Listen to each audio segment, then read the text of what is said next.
बेर मैया जी के दर्शन करा दो। अच्छा बेर मैया जी के दर्शन करा दो।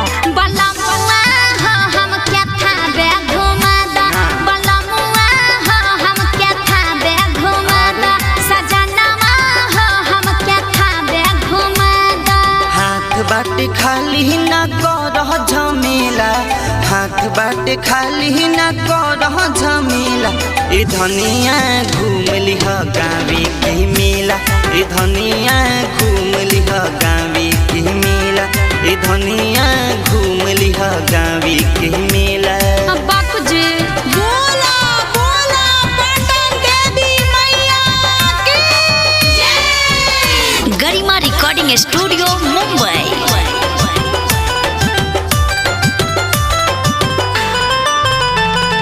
हर साल बतिया के दिल तू टाले, माने बना बात सोचल तू हाले। अरे दादा पैसा वैसा नहीं के हो, गाँव के मेला घूमला। हर साल बतिया के दिल तू टाले, माने बना बात सोचल तू हाले।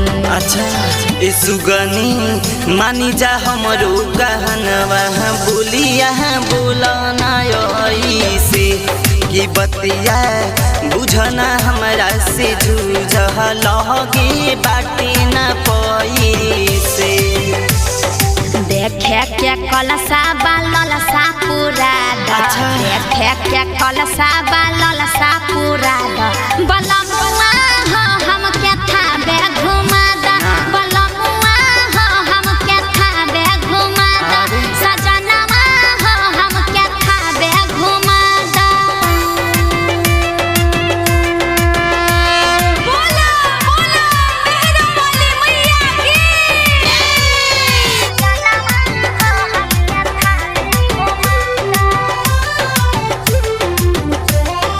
अपना में हरिया के राख दन मन। अच्छा। अनुसार कर पिया होई का धन हो। अरे लइको बच्चा कैसे पढ़े रे पगले। अपना में हरिया के राख दन मन हो। अनुसार कर सब होई का धन हो। ए रनिया मन त हमर बावे, बाकी मजबूरी तनिक बा कि जहवन गहना गुड़िया रहे वो त पहले से बनिक बा। दुख करी है दूर हुलवे चढ़ाल, दुख करी है दूर हुलवे चढ़ाल।